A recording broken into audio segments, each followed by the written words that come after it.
Welcome back to our journey through the Mahabharata, narrated by Krishna-Dwaipayana Vyasa. In this 14th part of our series, we will focus on the Kairata Parva and Indralokagamana Parva, both of which are integral parts of Vana Parva in Volume 1. Kairata Parva.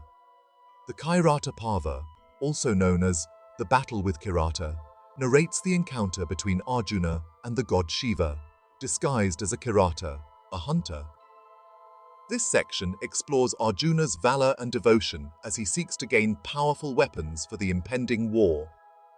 Key highlights: encounter with Kirata, Arjuna's confrontation with the hunter Kirata, who is actually the god Shiva in disguise. Arjuna's devotion and valor. Arjuna's display of devotion, bravery, and humility, which earns him the favor of Shiva. Gaining of Pashupatastra. The bestowal of the powerful weapon Pashupatastra by Shiva to Arjuna, signifying divine support for the Pandavas' cause. Indralokagamana Parva.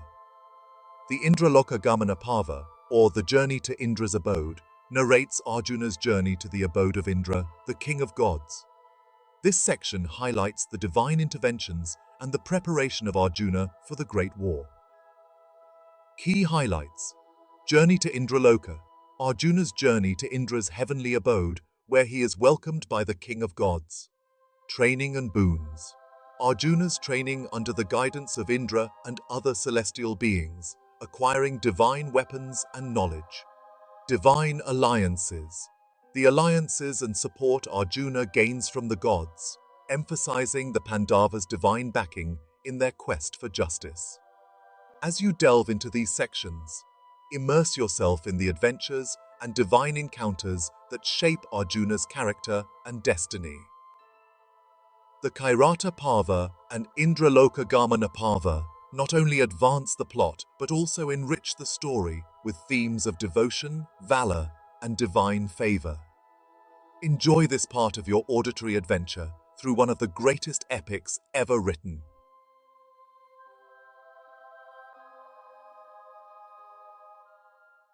Kairata Parva. Janamejaya said, "O illustrious one, I desire to hear in detail the history of the acquisition of weapons by Arjuna of spotless deeds.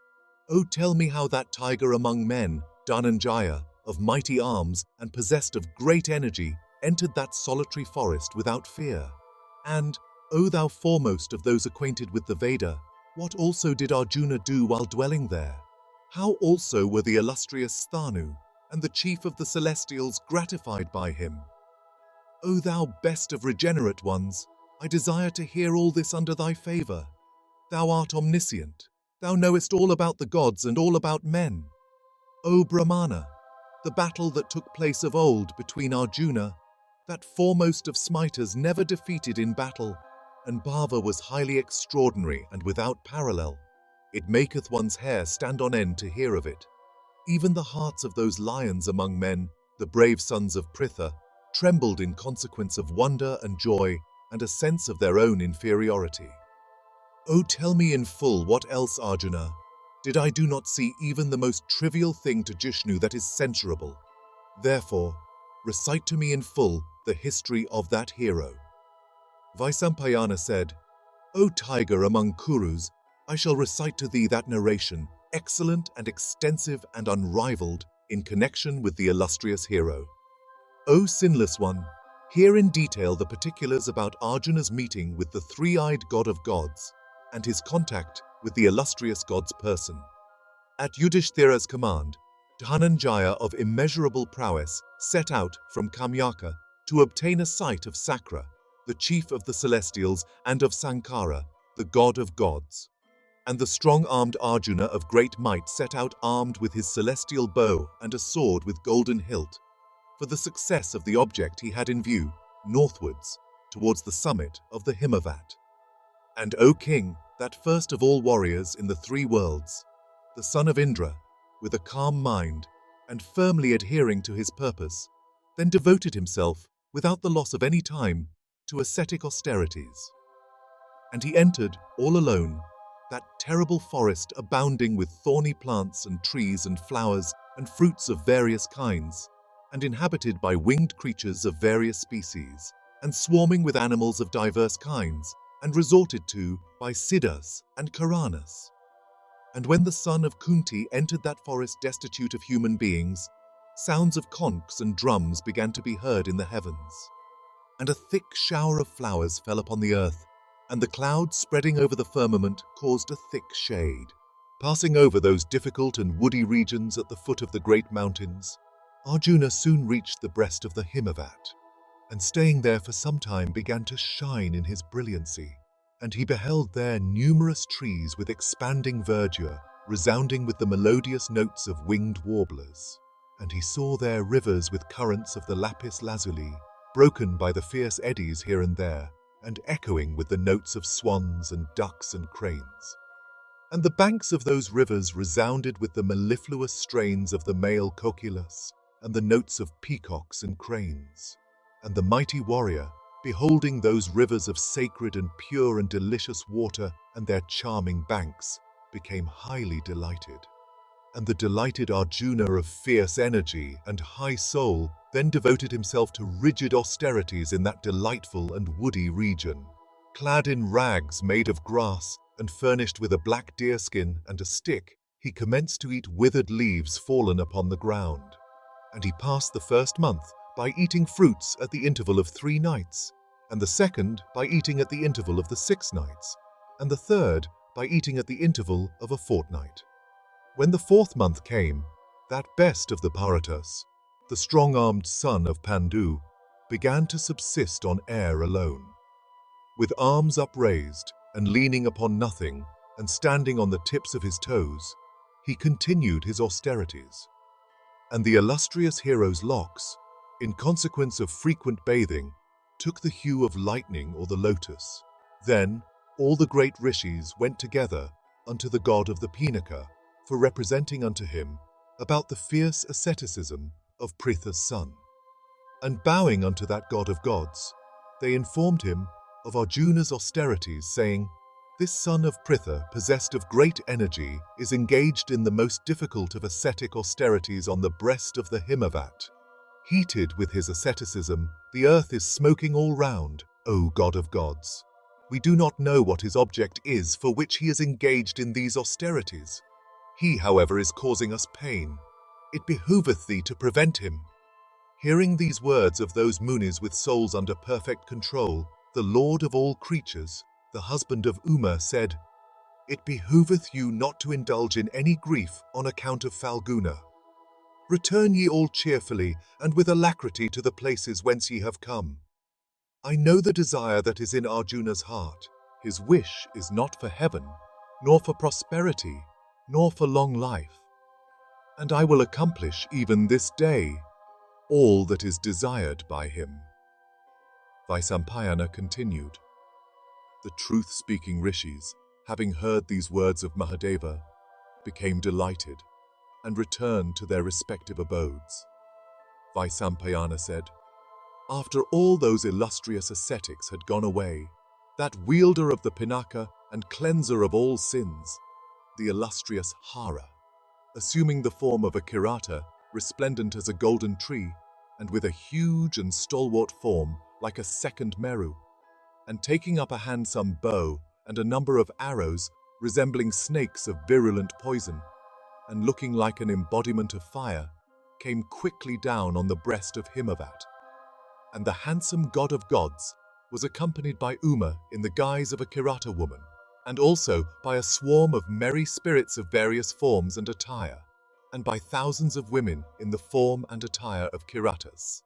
And, O king, that region suddenly blazed up in beauty, in consequence of the arrival of the god of gods in such company. And soon enough, a solemn stillness pervaded the place. The sounds of springs and watercourses and of birds suddenly ceased.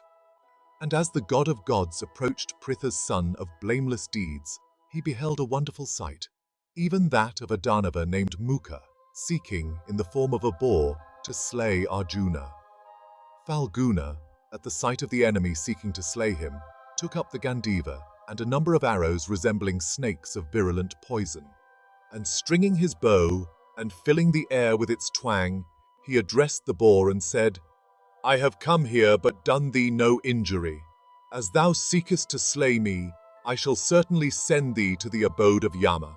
And beholding that firm wielder of the bow, Falguna, about to slay the boar, Sankara, in the guise of a Kirata, suddenly bade him stop, saying, "The boar, like the mountain of Indrakila, in hue, hath been aimed at by me first." Falguna, however, disregarding these words, struck the boar. The Kirata, also blazing splendor, let fly an arrow like flaming fire, and resembling the thunderbolt at the same object.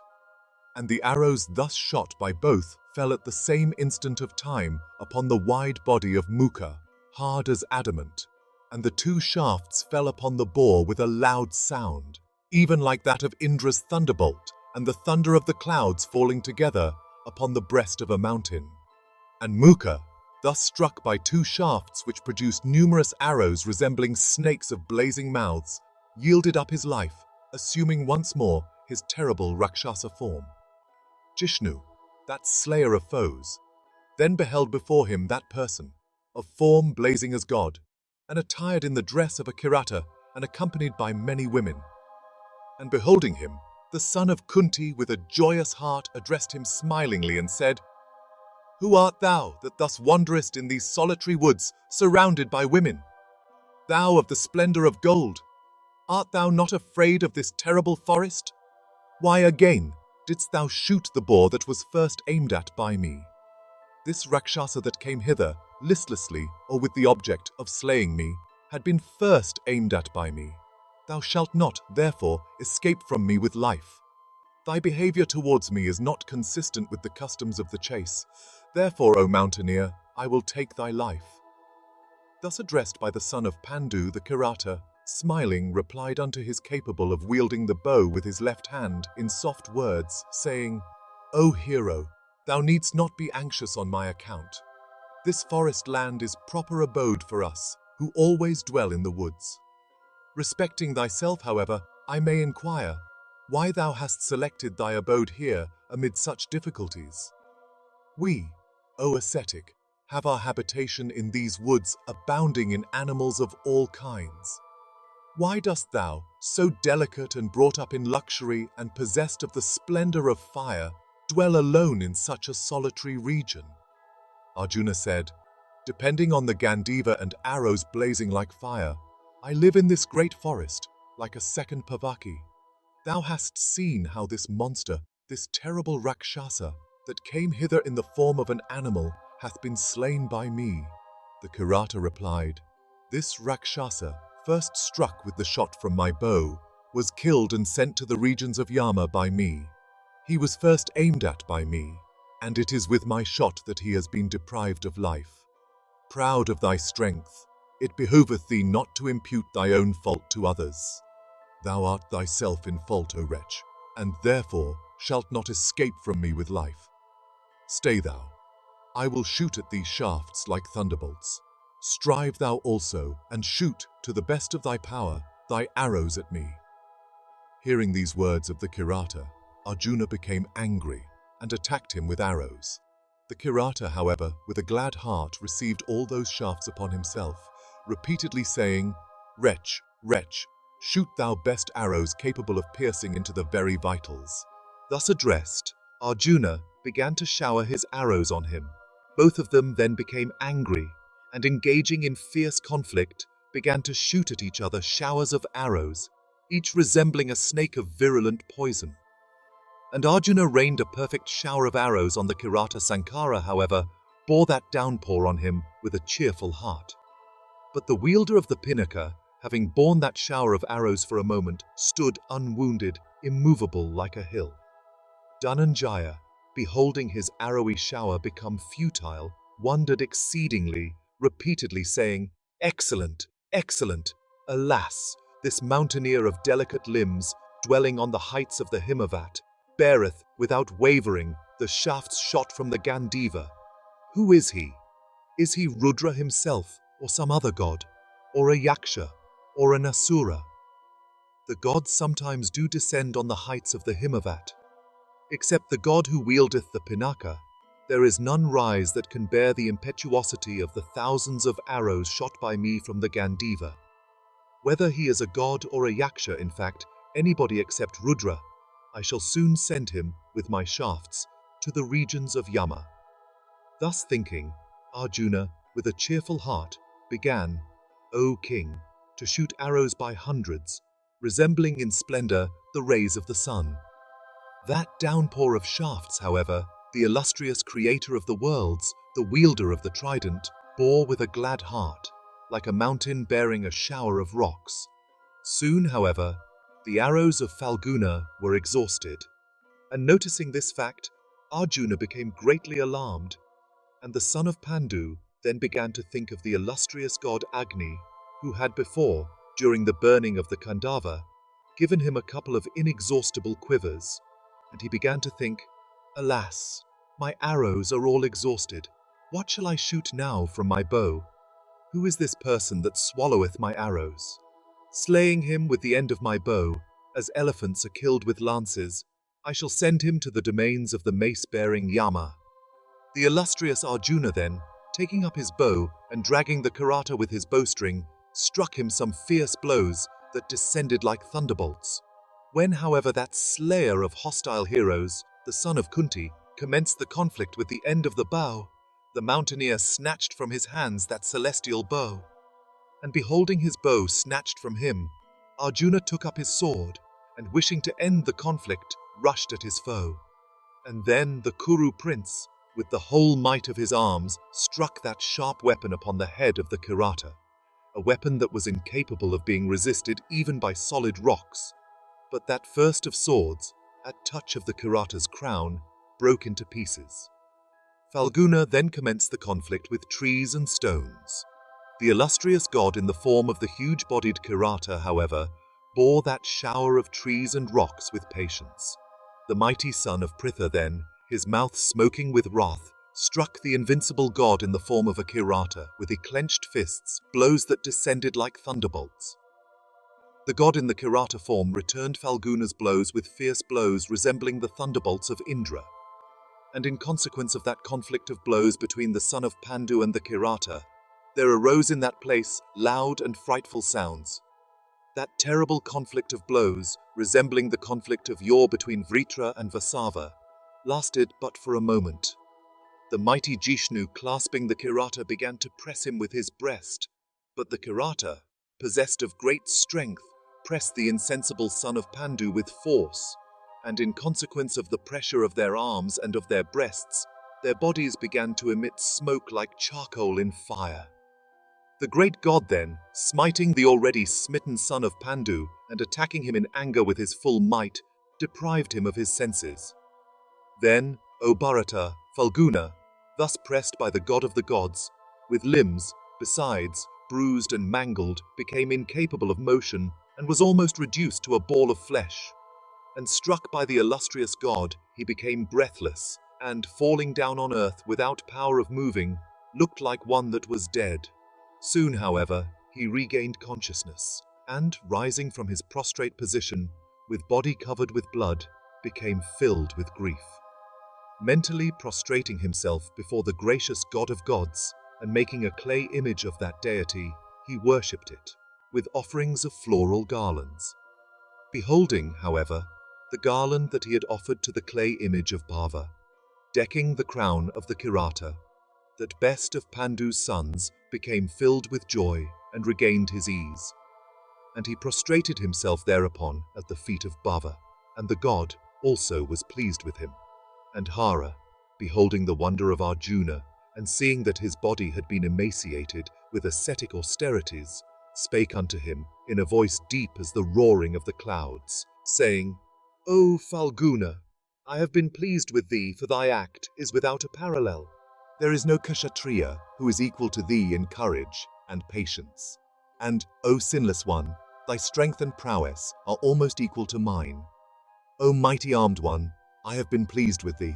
Behold me, O bull of the Bharata race, O large-eyed one.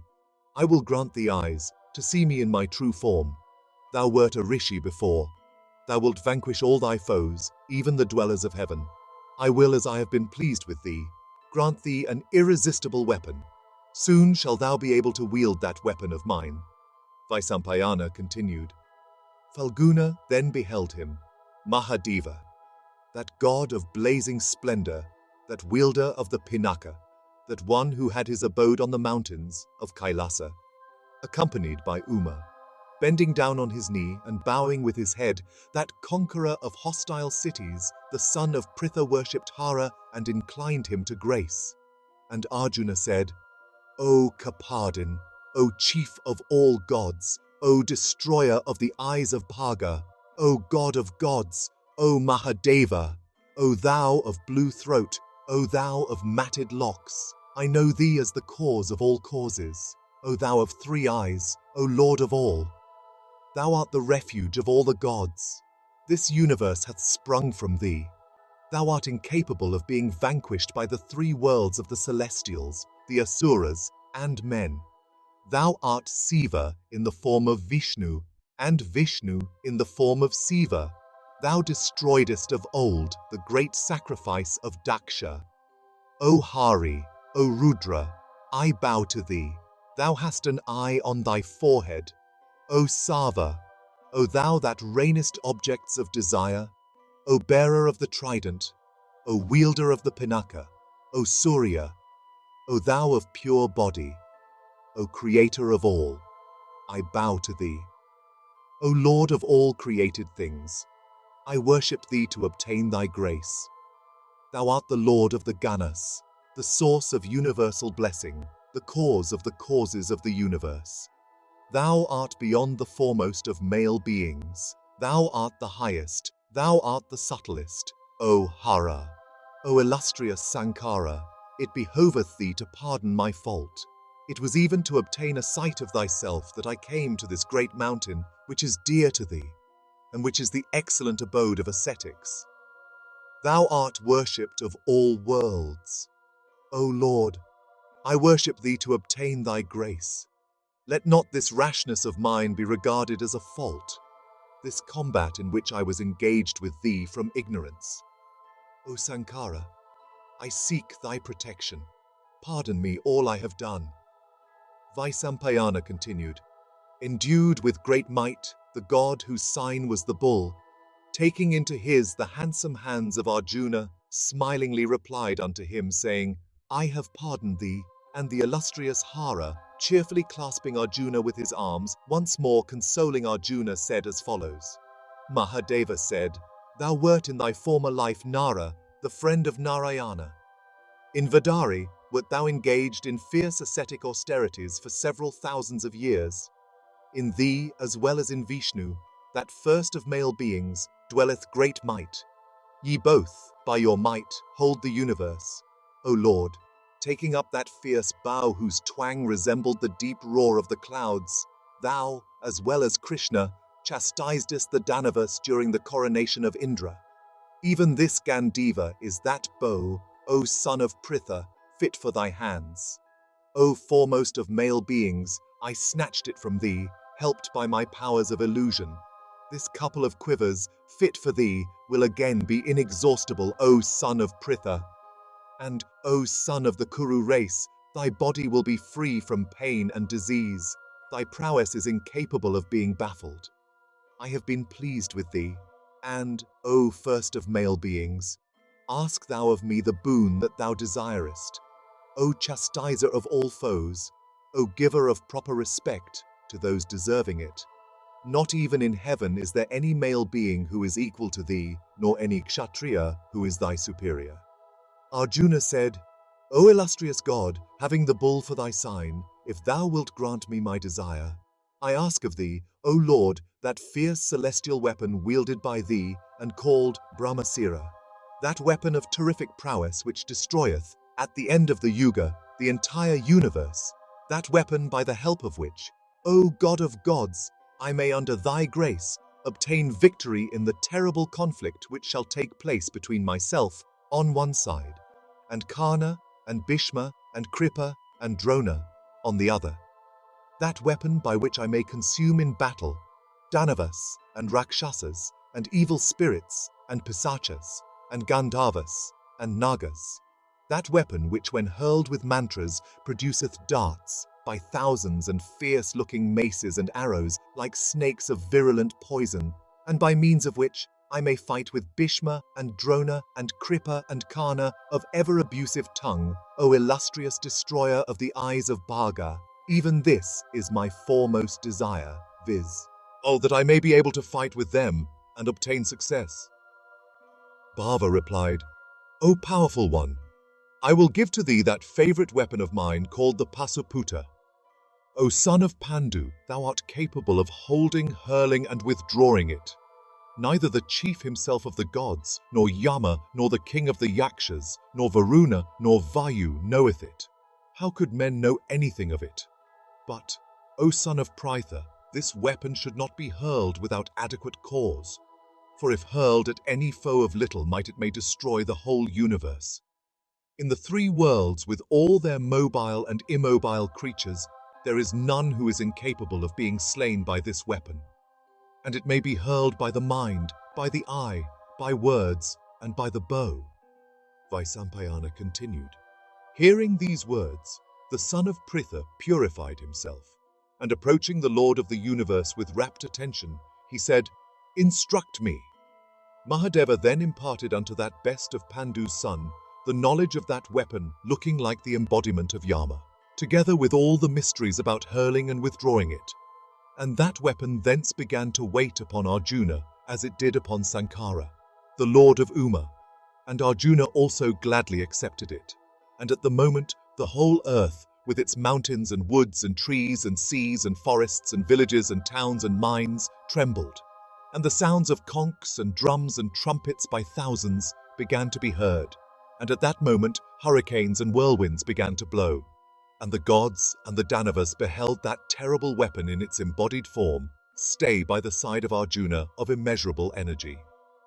And whatever of evil there had been in the body of Falguna of immeasurable energy was all dispelled by the touch of the three-eyed deity. And the three-eyed god then commanded Arjuna, saying, Go thou into heaven. Arjuna then, O king, worshipping the god with bent head, gazed at him with joined hands. Then the Lord of all the dwellers of heaven, the deity of blazing splendor having his abode on mountain breasts, the husband of Uma, the god of passions under complete control, the source of all blessings, Bhava gave unto Arjuna, that foremost of men, the great bow called Gandiva, destructive of Danavas and Pisachas.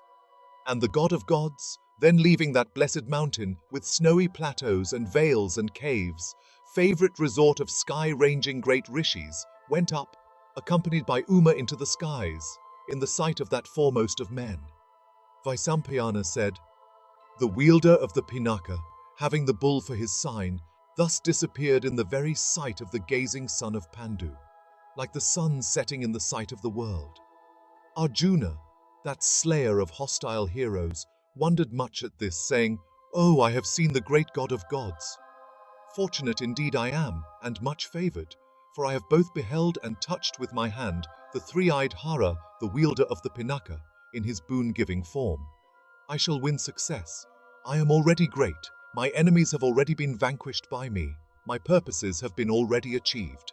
And while the son of Pritha, endued with immeasurable energy, was thinking thus, there came to that place Varuna, the god of waters, handsome, and of the splendor of the lapis lazuli, accompanied by all kinds of aquatic creatures, and filling all the points of the horizon with a blazing effulgence, and accompanied by rivers both male and female, and nagas, and daityas, and sadyas, and inferior deities.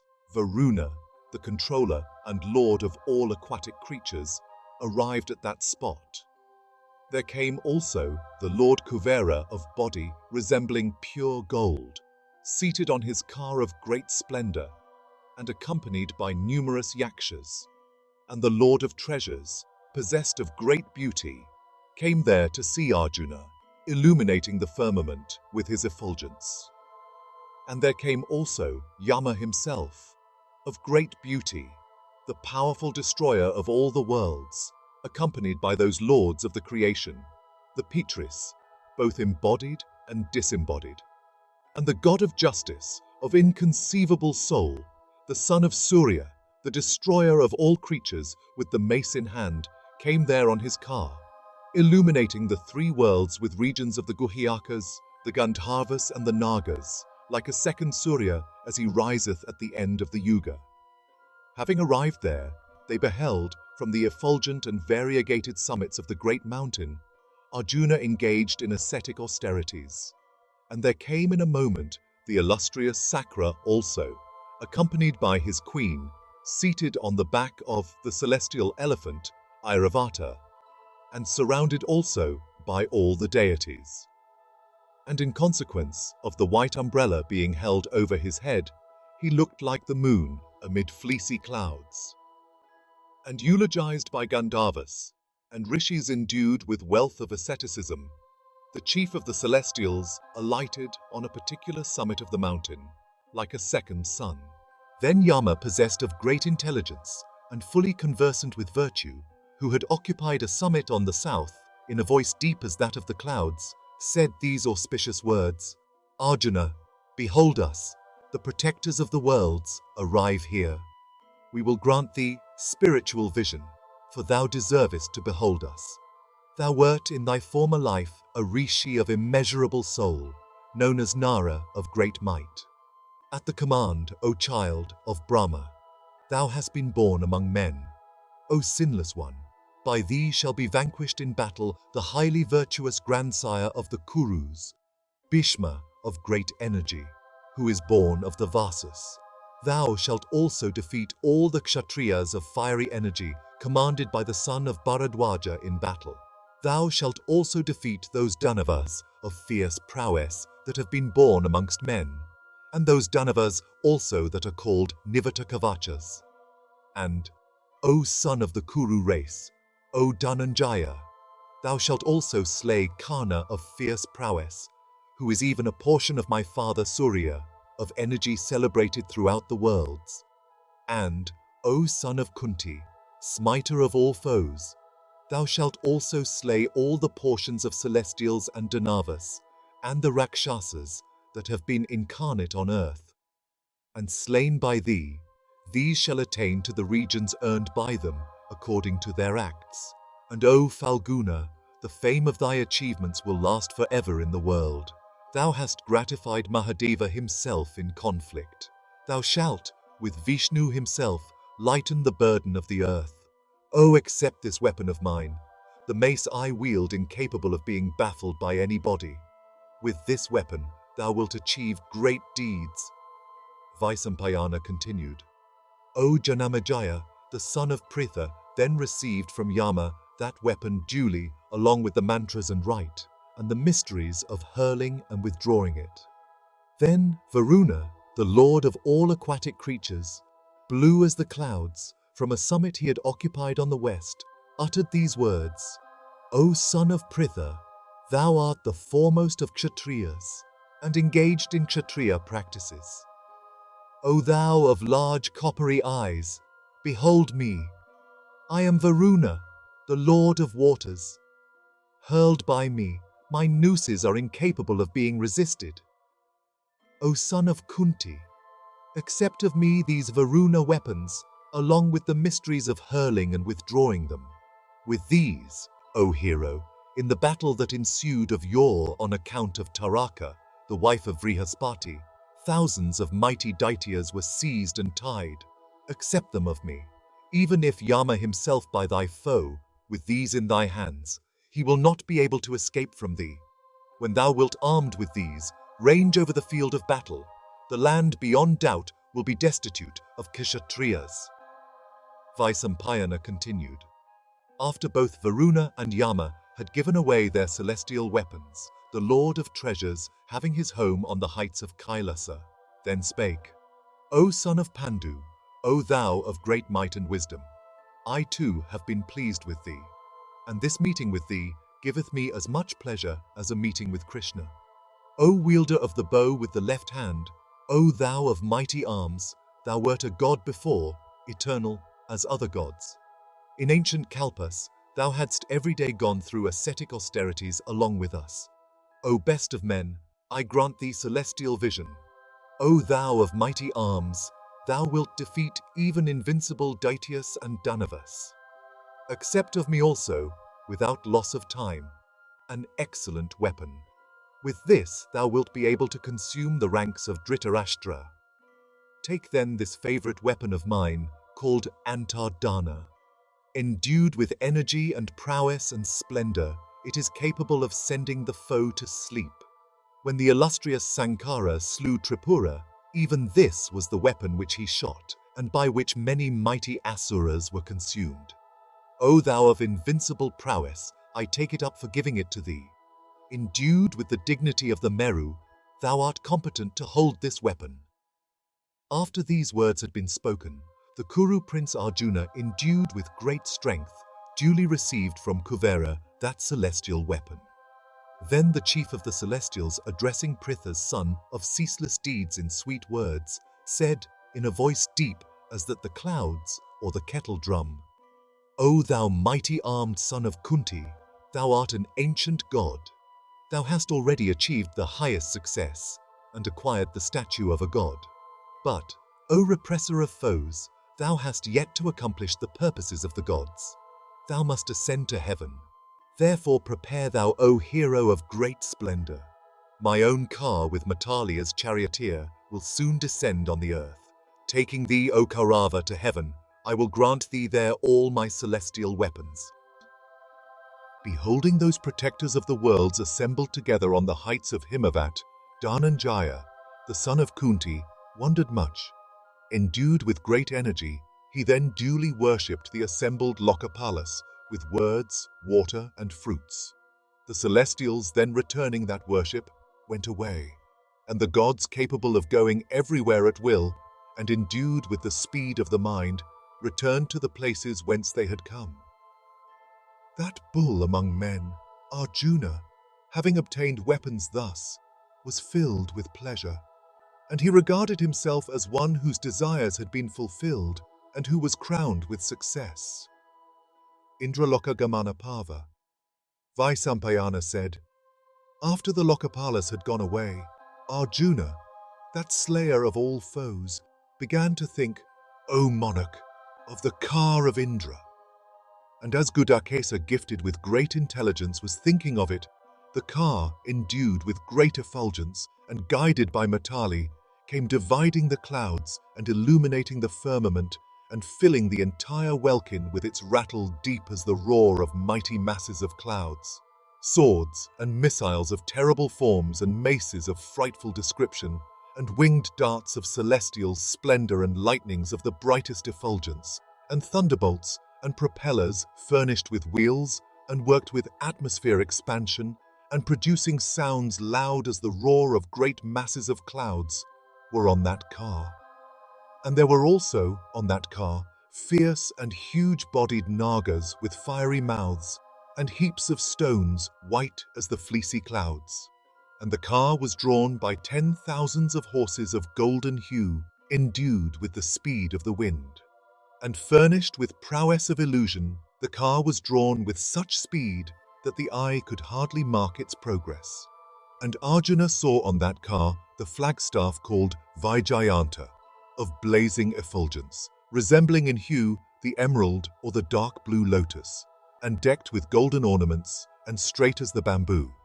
And beholding a charioteer decked in gold seated on that car, the mighty armed son of Pritha regarded it as belonging to the celestials.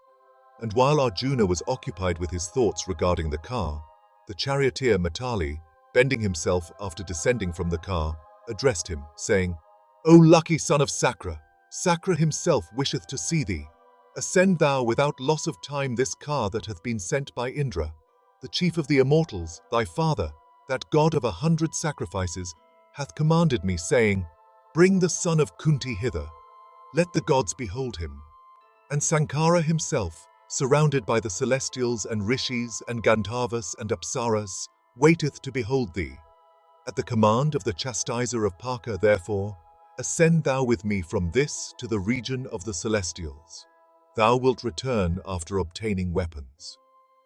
Arjuna replied, "O Matali, mount thou without loss of time this excellent car, a car that cannot be attained even by hundreds of Rajasuya and horse sacrifices.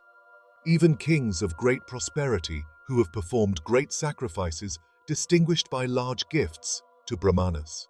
Even gods and Danavas are not competent to ride this car. He that hath not ascetic merit is not competent to even see or touch this car, far less to ride on it. O Blessed One, after thou hast ascended it, and after the horses have become still, I will ascend it, like a virtuous man stepping into the high road of honesty." Vaisampayana continued, "Matali, the charioteer of Sakra, hearing these words of Arjuna, soon mounted the car and controlled the horses. Arjuna then, with a cheerful heart, purified himself by a bath in the Ganges, and the son of Kunti then duly repeated, inaudibly, his customary prayers. He then, duly and according to the ordinance, gratified the Petris with oblations of water. And lastly, he commenced to invoke the Mandara, that king of mountains, saying, "O mountain, thou art ever the refuge of holy, heaven-seeking munis of virtuous conduct and behavior. It is through thy grace, O mountain, that Brahmanas and Kshatriyas and Vaisyas attain heaven, and their anxieties gone, sport with the celestials. O king of mountains, O mountain, thou art the asylum of munis, and thou holdest on thy breast numerous sacred shrines. Happily have I dwelt on thy heights. I leave thee now, bidding thee farewell. Oft have I seen thy tablelands and bowers, thy springs and brooks, and the sacred shrines on thy breast. I have also eaten the savory fruits growing on thee, and have slated my thirst with draughts of perfumed water oozing from the body. I have also drunk the water of thy springs, sweet as Amrita itself. O mountain, as a child sleepeth happily on the lap of his father, so have I, O king of mountains, O excellent one, sported on thy breast, echoing with the notes of Apsaras and the chanting of the Vedas. O mountain, every day have I lived happily on thy tablelands." Thus having bidden farewell to the mountain, that slayer of hostile heroes, Arjuna, blazing like the sun himself, ascended the celestial car. And the Kuru prince, gifted with great intelligence, with a glad heart, coursed through the firmament on that celestial car, effulgent as the sun, and of extraordinary achievements. And after he had become invisible to the mortals of the earth, he beheld thousands of cars of extraordinary beauty. And in that region there was no sun or moon or fire to give light, but it blazed in light of its own, generated by virtue of ascetic merit. And those brilliant regions that are seen from the earth in the form of stars, like lamps in the sky, so small in consequence of their distance, though very large, were beheld by the son of Pandu, stationed in their respective places, full of beauty and effulgence, and blazing with splendor all their own. And there he beheld royal sages, crowned with ascetic success, and heroes who had yielded up their lives in battle, and those that had acquired heaven by their ascetic austerities, by hundreds upon hundreds. And there were also Gandharvas, of bodies blazing like the sun, by thousands upon thousands, as also Guhyakas and Rishis, and numerous tribes of Apsaras. And beholding those self-effulgent regions, Falguna became filled with wonder, and made inquiries of Matali. And Matali also gladly replied unto him, saying, "These, O son of Pritha, are virtuous persons, stationed in their respective places. It is these whom thou hast seen, O exalted one, as stars from the earth." Then Arjuna saw standing at the gates, Indra's region, the handsome and ever victorious elephant, Airavata, furnished with 4 tusks, and resembling the mountain of Kailasa with its summits. And coursing along that path of the Siddhas, that foremost of the Kurus, and the son of Pandu, sat in beauty, like Mandata, that best of kings. Endued with eyes like lotus leaves, he passed through the region set apart for virtuous kings.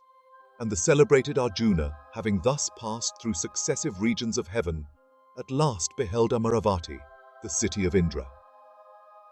Vaisampayana said, "And the city of Indra, which Arjuna saw, was delightful, and was the resort of Siddhas and Karanas, and it was adorned with the flowers of every season, and with sacred trees of all kinds.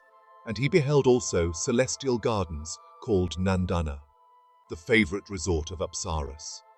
And fanned by the fragrant breezes charged with the farina of sweet-scented flowers, the trees with their lord of celestial blossoms seemed to welcome him amongst them. And the region was such that none could behold it who had not gone through ascetic austerities, or who had not poured libations on fire.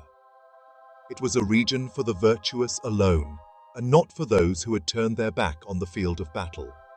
And none were competent to see it who had not performed sacrifices, or observed rigid vows, or who were without a knowledge of the Vedas, or who had not bathed in sacred waters, or who were not distinguished for sacrifices and gifts. And none were competent to see it who were disturbers of sacrifices, or who were low, or who drank intoxicating liquors, or who were violators of their preceptor's bed, or who were eaters of unsanctified meat, or who were wicked.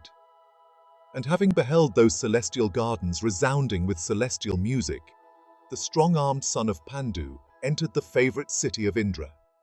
And he beheld there celestial cars by thousands, capable of going everywhere at will, stationed in proper places. And he saw tens of thousands of such cars moving in every direction.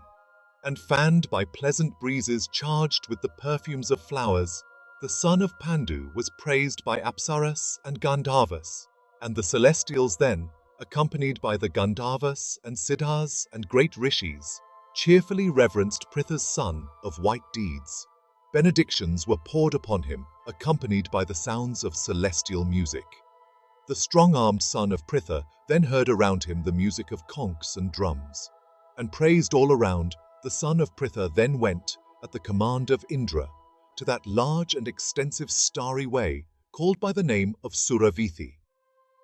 There he met with the Sadyas, the Viswas, the Marutas, the twin Aswins, the Adityas, the Vasus, the Rudras, the Brahmarshis of the great splendor, and numerous royal sages with Dilipa at their head, and Tumvura and Narada, and that couple of Gandharvas, known by the names of Haha and Huhu, and the Kuru prince, that chastiser of foes, having met and duly saluted them, last of all beheld the chief of the celestials, the god of 100 sacrifices.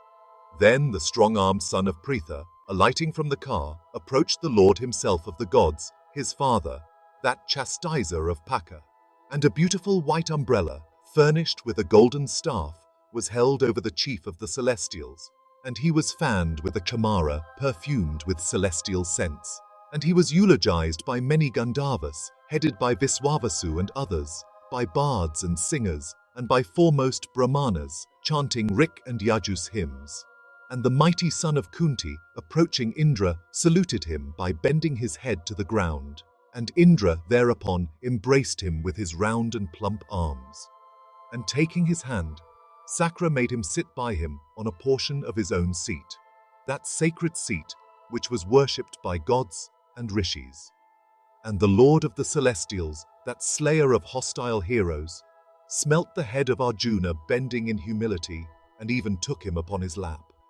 Seated on Sakra's seat at the command of that god of 1,000 eyes, Pritha's son of immeasurable energy began to blaze in splendor like a second Indra, and moved by affection, the slayer of Vritra, consoling Arjuna, touched his beautiful face with his own perfumed hands. And the wielder of the thunderbolt, patting and rubbing gently again and again with his own hands, which bore the marks of the thunderbolt, the handsome and huge arms of Arjuna, which resembled a couple of golden columns, and which were hard in consequence of drawing the bowstring and sun, enhanced the beauty of the assembly, like the sun and moon god of 1,000 eyes, eyeing his son of curly locks smilingly, and with eyes expanded with delight, seemed scarcely to be gratified. The more he gazed, the more he liked to gaze on.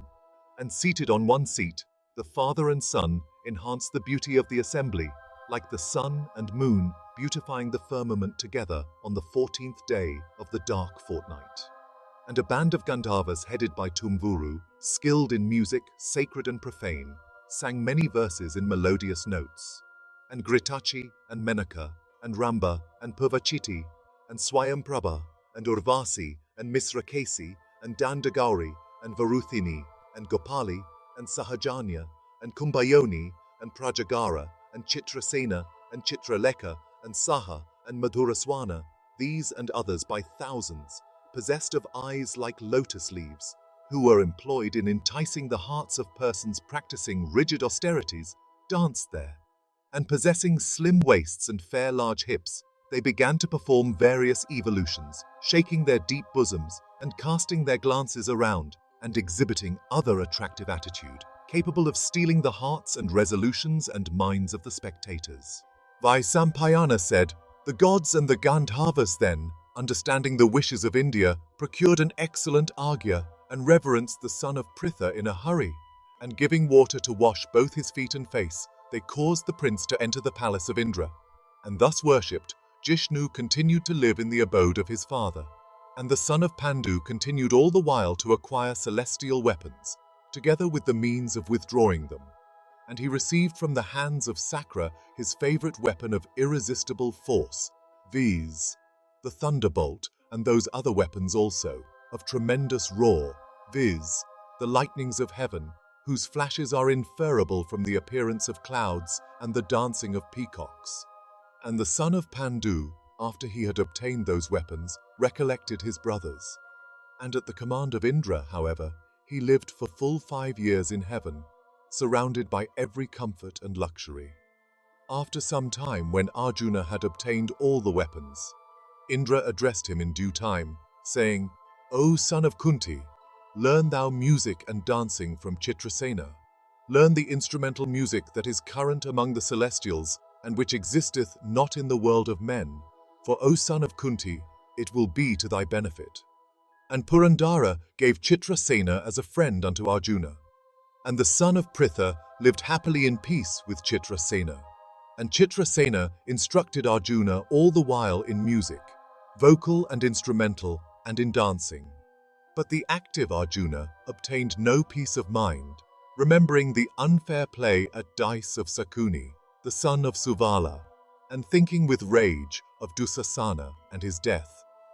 When, however, his friendship with Chitrasena had ripened fully, he at times learned the unrivaled dance and music practiced among the Gandharvas, and at last, having learnt various kinds of dance and diverse species of music, both vocal and instrumental, that slayer of hostile heroes obtained no peace of mind remembering his brothers and mother Kunti. Vaisampayana said, "One day, knowing that Arjuna's glances were cast upon Urvasi, Vasava, calling Chitrasena to himself, addressed him in private, saying, 'O king of Gandharvas, I am pleased.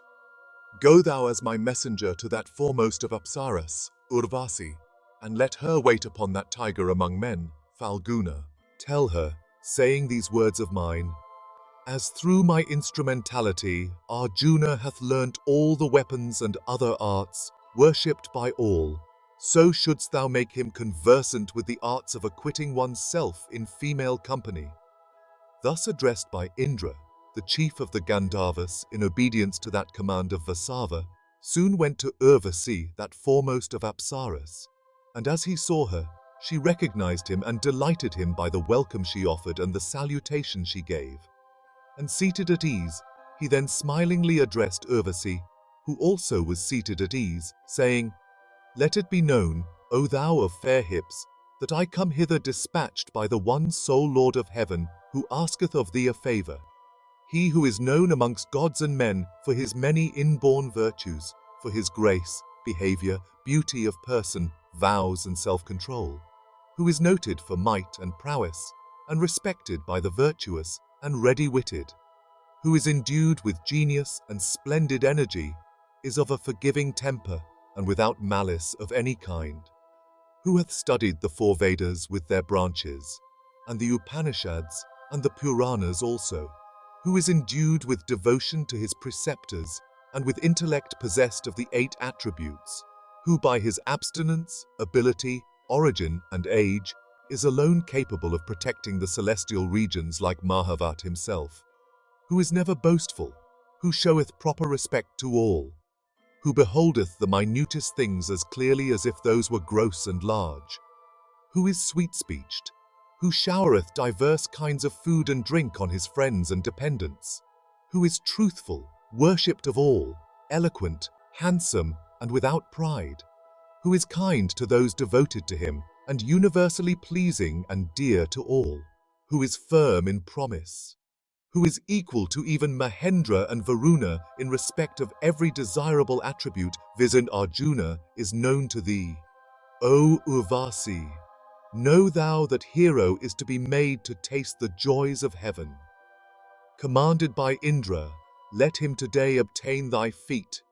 Do this, O amiable one, for Dhananjaya is inclined to thee.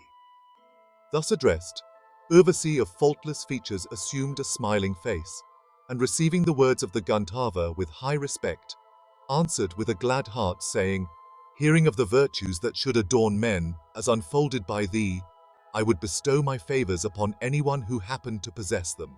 Why should I not then choose Arjuna for a lover, at the command of Indra, and for my friendship for thee, and moved also by the numerous virtues of Falguna?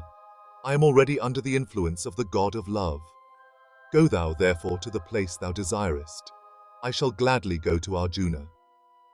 Vaisampayana said, having thus sent away the Gandharva successful in his mission, Urvasi of luminous smiles, moved by the desire of possessing Falguna, took a bath, and having performed her ablutions, she decked herself in charming ornaments and splendid garlands of celestial odor, and inflamed by the god of love, and her heart pierced through and through by the shafts shot by Manmatha, keeping in view the beauty of Arjuna, and her imagination wholly taken up by the thoughts of Arjuna, she mentally sported with him on a wide and excellent bed laid over with celestial sheets. And when the twilight had deepened and the moon was up, that Apsara of high hips sent out for the mansions of Arjuna. And in that mood, and with her crisp, soft and long braids decked with bunches of flowers, she looked extremely beautiful, with her beauty and grace, and the charm of the motions of her eyebrows and of her soft accents, and her own moon-like face. She seemed to tread, challenging the moon himself. And as she proceeded, her deep, finely tapering bosoms, decked with a chain of gold, and adorned with celestial unguents and smeared with fragrant sandal paste, began to tremble. And in consequence of the weight of her bosoms, she was forced to slightly stoop forward at every step, bending her waist exceedingly beautiful with three folds, and her loins of faultless shape, the elegant abode of the god of love, furnished with fair and high and round hips, and wide at their lower part as a hill, and decked with chains of gold, and capable of shaking the saintship of anchorites, being decked with thin attire, appeared highly graceful. And her feet with fair suppressed ankles, and possessing flat soles and straight toes of the color of burnished copper, and dorsum high and curved like tortoise back, and marked by the wearing of ornaments furnished with rows of little bells, looked exceedingly handsome, and exhilarated with a little liquor which she had taken, and excited by desire, and moving in diverse attitudes and expressing a sensation of delight, she looked more handsome than usual.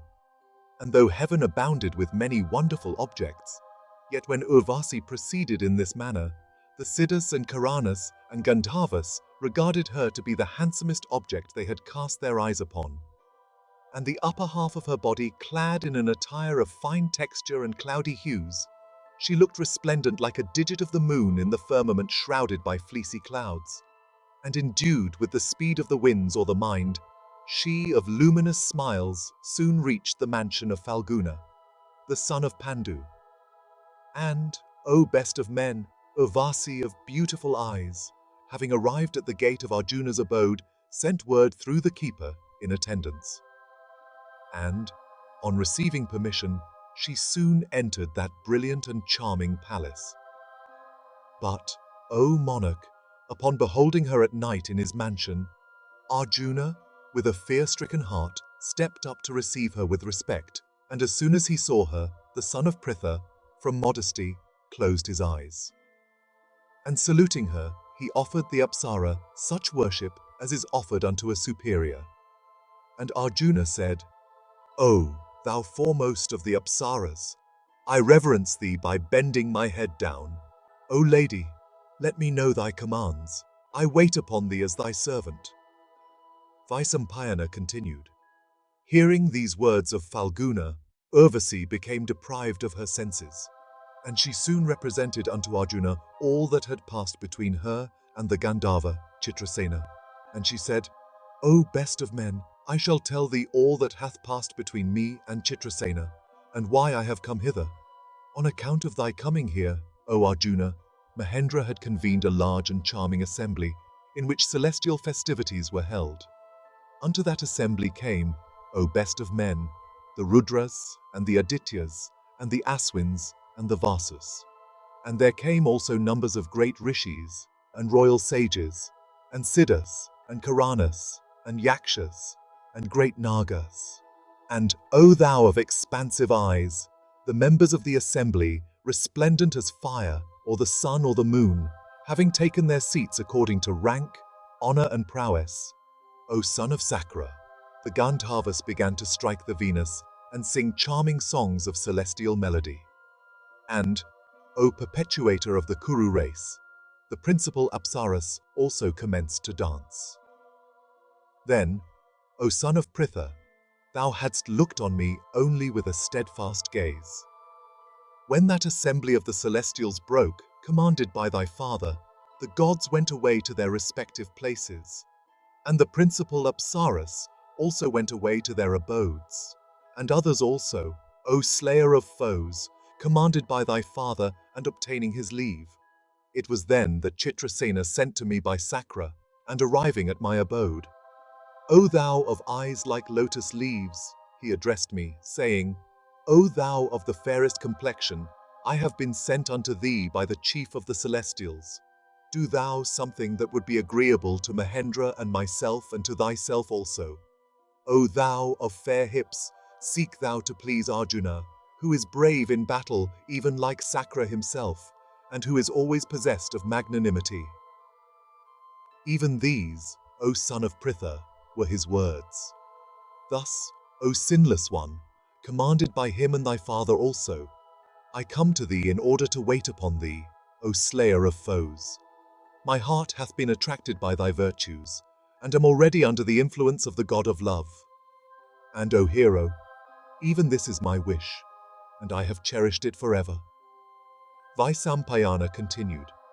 While in heaven, hearing her speak in this strain, Arjuna was overcome with bashfulness, and shutting his ears with his hands, he said, O blessed lady, fie on my sense of hearing, when thou speakest thus to me.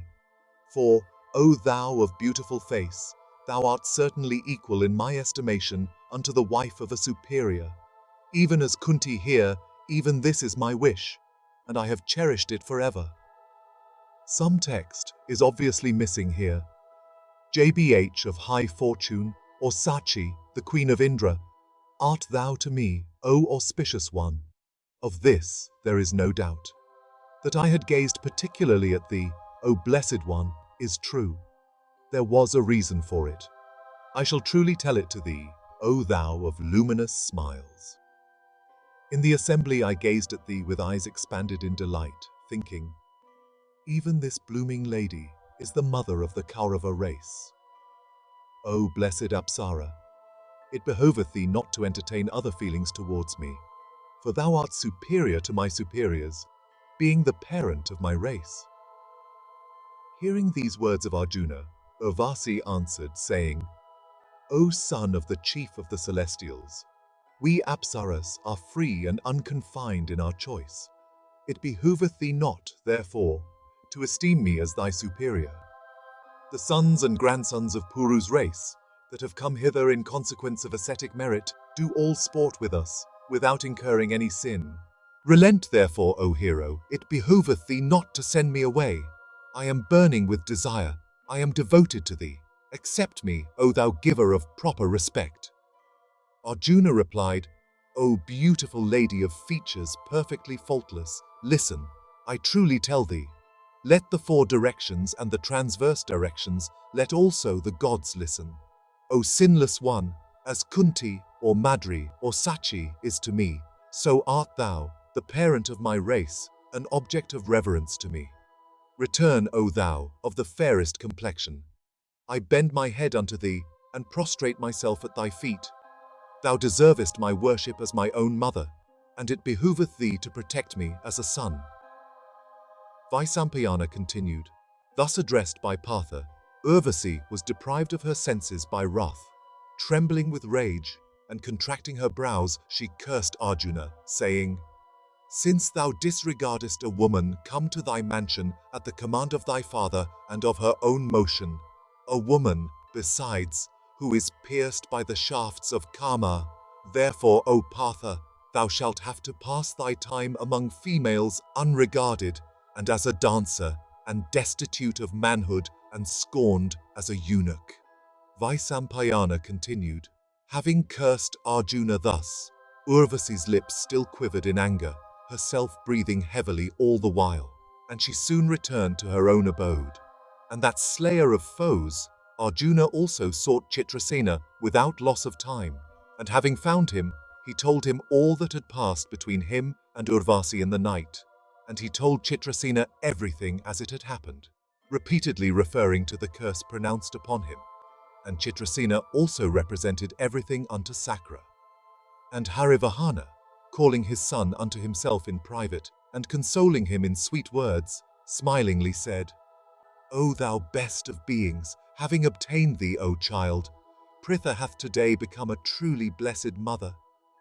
O mighty armed one, thou hast now vanquished even rishis by the patience and self-control. But O giver of proper respect, the curse that Urvasi hath denounced on thee will be to thy benefit, O child, and stand thee in good stead. O sinless one, ye will have on earth to pass the 13th year of your exile, unknown to all. It is then that thou shalt suffer the curse of Urvasi. And having passed 1 year as a dancer without manhood, thou shalt regain thy power on the expiration of the term. Thus addressed by Sakra, that slayer of hostile heroes, Falguna, experienced great delight and ceased to think of the curse. And Dhananjaya, the son of Pandu, sported in regions of heaven with the Gandharva Chitrasena of great celebrity. The desires of the man that listeneth to this history of the son of Pandu never run after lustful ends. The foremost of men, by listening to this account of the awfully pure conduct of Falguna, the son of the Lord of the Celestials, become void of pride and arrogance and wrath and other faults, and ascending to heaven, sport there in bliss. Vaisampayana said, One day, the great Rishi Lamasa, in course of his wanderings, went to the abode of Indra, desirous of beholding the Lord of the Celestials. And the great Muni, having approached the chief of the gods, bowed to him respectfully. And he beheld the son of Pandu, occupying half of the seat of Vasava, and worshipped by the great rishis, that foremost of Brahmanas sat on an excellent seat at the desire of Sakra. And beholding Arjuna seated on Indra's seat, the rishi began to think as to how Arjuna, who was a kshatriya, had attained to the seat of Sakra himself. What acts of merit had been performed by him, and what regions had been conquered by him by ascetic merit, that he had obtained a seat that was worshipped by the gods themselves. And as the rishi was employed with these thoughts, Sakra, the slayer of Vritra, came to know of them. And having known them, the lord of Sachi addressed Lamasa with a smile, and said, Listen, O Brahmarshi, about what is now passing in thy mind. This one is no mortal, though he hath taken his birth among men. O great Rishi, the mighty armed hero is even my son born of Kunti. He hath come hither in order to acquire weapons for some purpose. Alas, dost thou not recognize him as an ancient Rishi of the highest merit? Listen to me, O Brahmana, as I tell thee who is and why he hath come to me. Those ancient and excellent rishis, who were known by the names of Nara and Narayana, are, know, O Brahmana, none else than Hrishikesa and Dhananjaya. And those rishis, celebrated throughout the 3 worlds, and known by the names of Nara and Narayana, have, for the accomplishment of a certain purpose, been born on earth, for the acquisition of virtue. That sacred asylum which even gods and illustrious rishis are not competent to behold, and which is known throughout the world by the name of Vadari, and situate by the source of the Ganga, which is worshipped by the Siddhas and the Karanas, was the abode, O Brahmana, of Vishnu and Jishnu. Those rishis of blazing splendor have, O Brahmarshi, at my desire, been born on earth, and endued with mighty energy, will lighten the burden thereof. Besides this, there are certain asuras known as Nivatakavachas, who, proud of the boon they have acquired, are employed in doing us injuries. Boastful of their strength, they are even now planning the destruction of the gods, for having received a boon, they no longer regard the gods. Those fierce and mighty Danavas live in the nether regions. Even all the celestials together are incapable of fighting with them. The blessed Vishnu, the slayer of Madhu, he indeed who is known on earth as Kapila, and whose glance alone, O exalted one, destroyed the illustrious sons of Sagara when they approached him with loud sounds in the bowels of the earth. That illustrious and invincible Hari is capable, O Brahmana, of doing us a great service. Either he or Partha, or both may do us that great service without doubt. Verily, as the illustrious Hari had slain the Nagas in the great lake, he, by sight alone, is capable of slaying those asuras called the Nivatakavachas, along with their followers. But the slayer of Madhu should not be urged when the task is insignificant. A mighty mass of energy that he is, it swelleth to increasing proportions, it may consume the whole universe. This Arjuna also is competent to encounter them all, and the hero having slain them in battle, will go back to the world of men. Go thou at my request to earth. Thou wilt behold the brave Yudhishthira living in the woods of Kamyaka, and for me, tell thou the virtuous Yudhishthira of unbaffled prowess in battle, that he should not be anxious on account of Falguna, for that hero will return to earth a thorough master of weapons, for without sanctified prowess of arms, and without skill in weapons, he would not be able to encounter Bhishma and Drona and others in battle.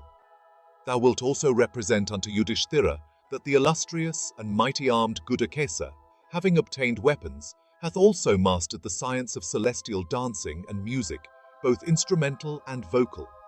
And thou wilt also tell him, O King of men, O slayer of foes, thyself also, accompanied by all thy brothers, should see the various sacred shrines. For having bathed in different sacred waters, thou wilt be cleansed from thy sins, and the fever of thy heart will abate. And then thou wilt be able to enjoy thy kingdom, happy in the thought that thy sins have been washed off. And, O foremost of Brahmanas, endued with ascetic power, it behoveth thee also to protect Yudhishthira during his wandering over the earth. Fierce Rakshasas ever live in mountain fastnesses and rugged steppes. Protect thou the king from those cannibals. After Mahendra had spoken thus unto Lamasa, Vibhatsu also reverently addressed that rishi, saying, Protect thou ever the son of Pandu. O best of men, let the king, O great rishi, protected by thee, visit the various places of pilgrimage and give away unto Brahmanas in charity. Vaisampayana continued, The mighty ascetic Lamasa, having answered both saying, So be it, set out for the earth, desirous of arriving at Kamvaka.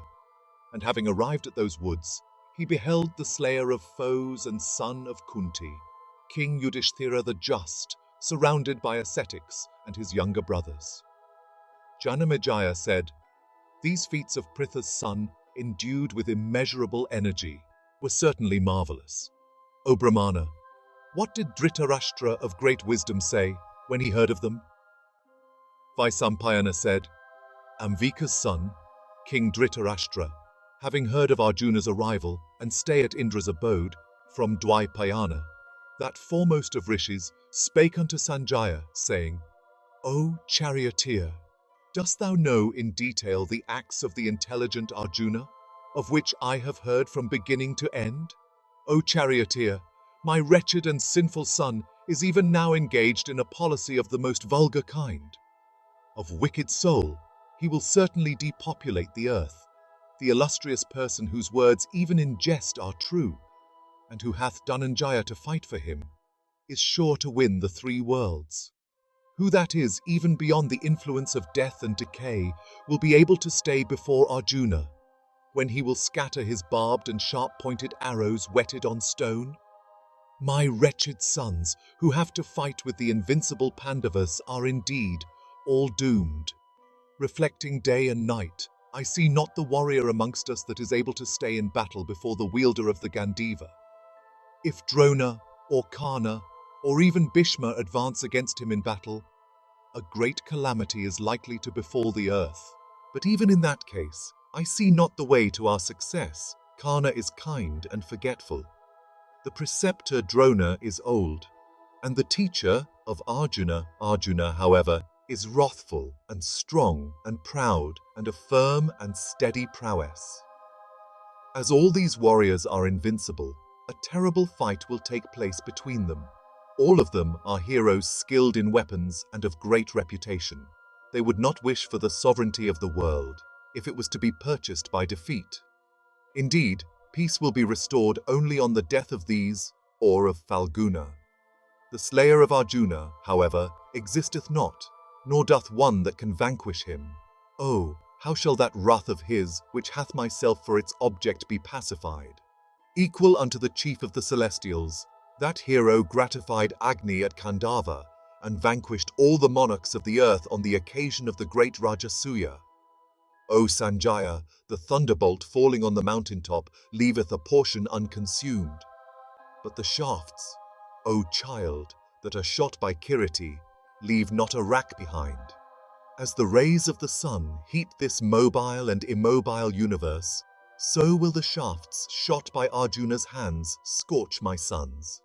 It seemeth to me that the chamus of the Bharatas, terrified at the clatter of Arjuna's chariot wheels, are already broken through in all directions.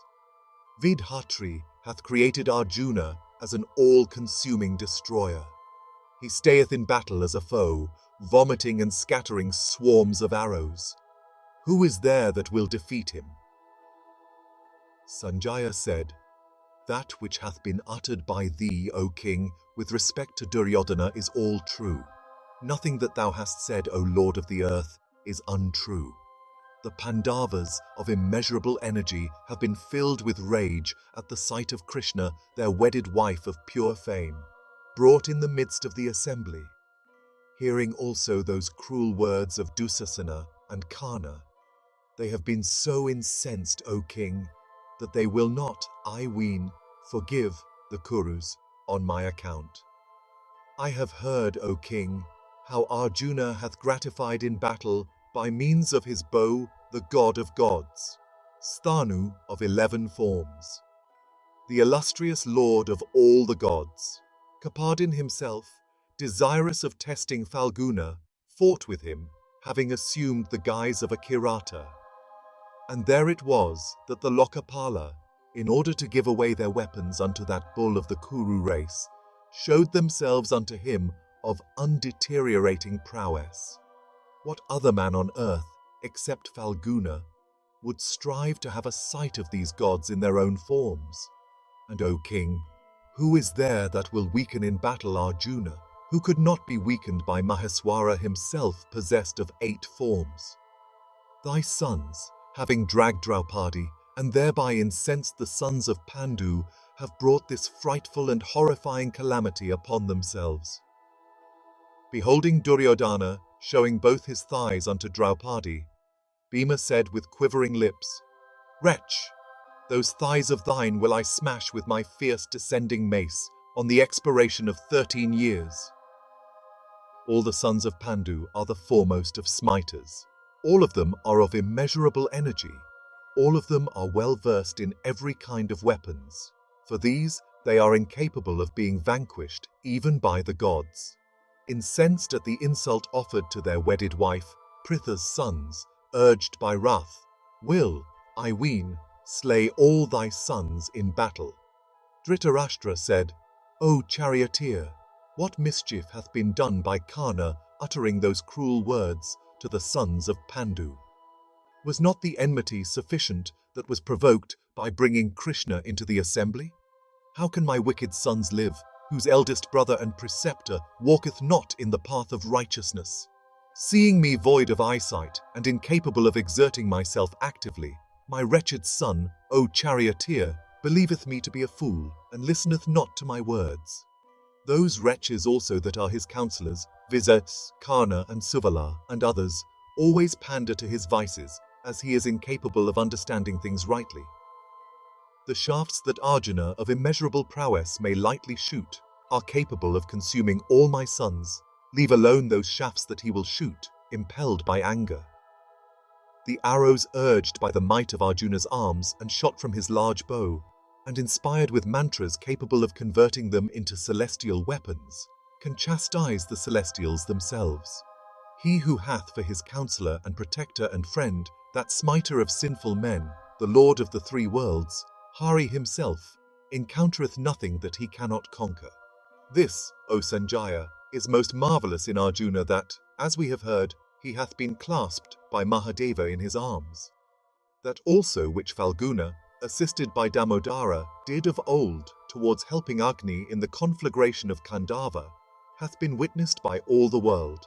When therefore Bhima and Partha and Vasudeva of the Satvata race become enraged, surely my sons, along with their friends and the Suvalas, are all unequal to fight with them. Janamejaya said, having sent the heroic sons of Pandu into exile, these lamentations, O Muni, of Dhritarashtra, were perfectly futile. Why did the king permit his foolish son Duryodhana to thus incense those mighty warriors, the sons of Pandu? Tell us now, O Brahmana, what was the food of the sons of Pandu while they lived in the woods? Was it of the wilderness, or was it the produce of cultivation? Vaisampayana said, those bulls among men, collecting the produce of the wilderness and killing the deer with pure arrows, first dedicated a portion of the food to the Brahmanas, and themselves are the rest. For, O king, while those heroes wielding large bows lived in the woods, they were followed by Brahmanas of both classes, viz., those worshipping with fire and those worshipping without it. And there were 10,000 illustrious Snataka Brahmanas, all conversant with the means of salvation, whom Yudhishthira supported in the woods, and killing with arrows Rurus and the black deer and other kinds of clean animals of the wilderness, he gave them unto those Brahmanas. And no one that lived with Yudhishthira looked pale or ill, or was lean or weak, or was melancholy or terrified. And the chief of the Kurus, the virtuous king Yudhishthira, maintained his brothers as if they were his sons, and his relatives as if they were his uterine brothers. And Draupadi of pure fame fed her husbands and the Brahmanas, as if she was their mother, and last of all took her food herself. And the king himself, wending towards the east, and Bhima towards the south, and the twins towards the west and the north, daily killed with bow in hand the deer of the forest for the sake of meat. And it was that the Pandavas lived for 5 years in the woods of Kamyaka, in anxiety at the absence of Arjuna, and engaged all the while in study and prayers and sacrifices. Vaisampayana said, that bull among men, Dhritarashtra, the son of Ambika, having heard of this wonderful way of life, so above that of men, of the sons of Pandu, was filled with anxiety and grief, and overwhelmed with melancholy and sighing heavily and hot.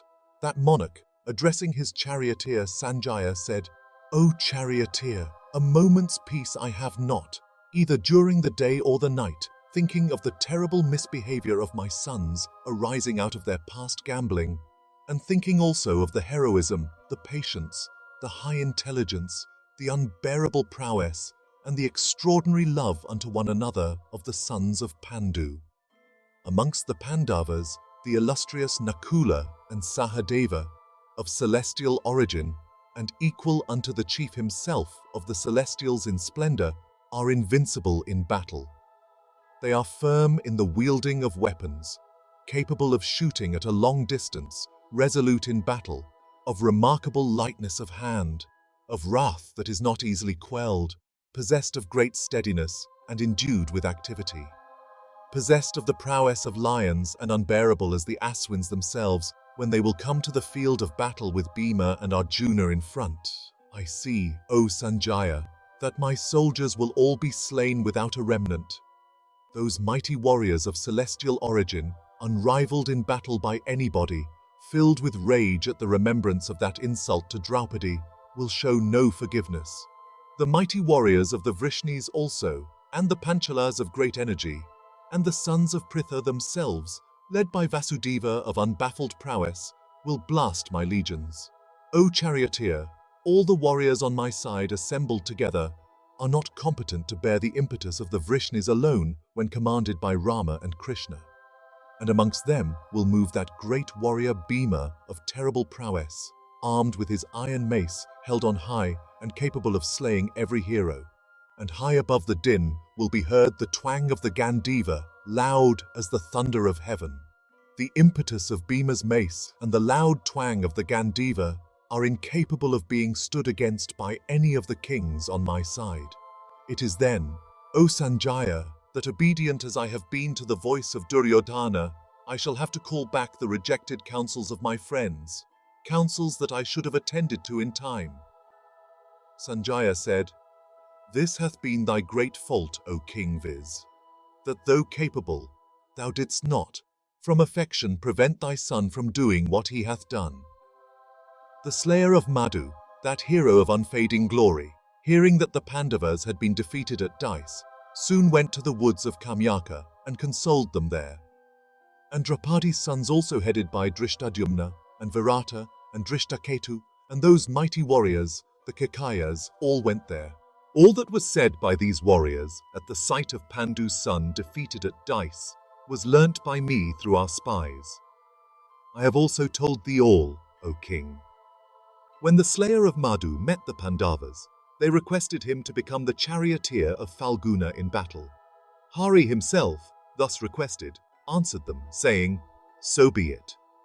And even Krishna himself, beholding the sons of Pritha dressed in deerskins, became filled with rage, and addressing Yudhishthira said, "That prosperity which the sons of Pritha had acquired at Indraprastha, and which, unobtainable by other kings, was beheld by me at the Rajasuya sacrifice, at which, besides, I saw all kings, even those of the Vangas, and Angas, and Poundras, and Odras, and Cholas, and Dravidas, and Antakas, and the chiefs of many islands and countries on the seaboard, as also of frontier states, including the rulers of the Sinhalas, the barbarous Mlekshas, the natives of Lanka, and all the kings of the west, by hundreds, and all the chiefs of the sea-coast, and the kings of the Pahlavas and the Daradas, and the various tribes of the Kiratas, and Yavanas, and Sakras, and the Harahunas, and Chinas, and Tukaras, and the Sindhavas, and the Jagudas, and the Ramathas, and the Mundas,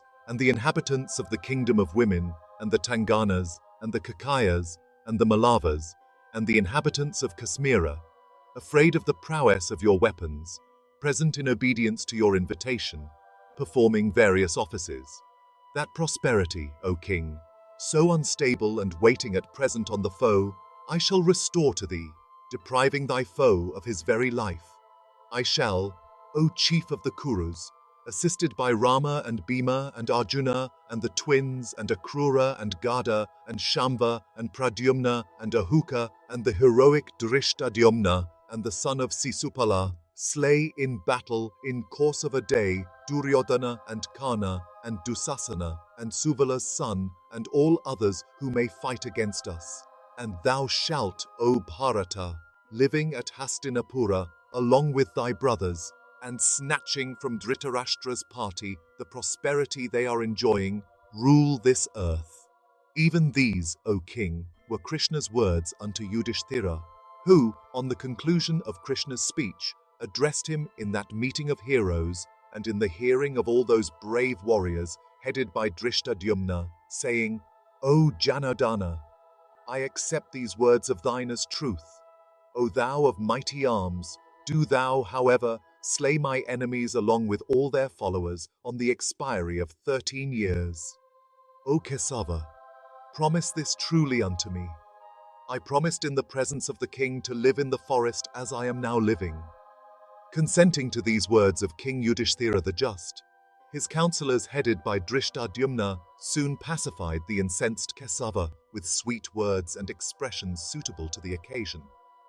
And they also said unto Draupadi of pure deeds in the hearing of Vasudeva himself these words, O lady, in consequence of thy anger, Duryodhana shall lay down his life. We promise it, O thou of the fairest complexion. Therefore, grieve no more. O Krishna, those that mocked thee, beholding thee won at dice, shall reap the fruit of their act. Beasts of prey and birds shall eat their flesh, and mock them thus. Jackals and vultures will drink their blood. And, O Krishna, thou shalt behold the bodies of those wretches that dragged thee by the hair prostrate on the earth, dragged and eaten by carnivorous animals. They also that gave thee pain and disregarded thee shall lie on the earth destitute of their heads, and the earth herself shall drink their blood. These and other speeches of various kinds were uttered there, O king, by those bulls of the Bharata race. All of them are endued with energy and bravery, and marked with the marks of battle. On the expiration of the 13th year, those mighty warriors, chosen by Yudhishthira and headed by Vasudeva, will come to the field of battle. Rama and Krishna and Dhananjaya and Pradyumna and Shambha and Yuyudhana and Bhima and the sons of Madri and the Kakaya princes and the Panchala princes, accompanied by the king of Matsya, these all, illustrious and celebrated and invincible heroes, with their followers and troops, will come. Who is there that, desiring to live, will encounter these in battle, resembling angry lions of erect manes? Dhritarashtra said, what Vidura told me at the time of the game at dice. If thou seekest, O king, to vanquish the Pandavas at dice, then certainly a terrible bloodshed ending in the destruction of all the Kurus will be the result. I think it is about to be realized. As Vidura told me of old, without doubt a terrible battle will take place as soon as the pledged period of the Pandavas expireth.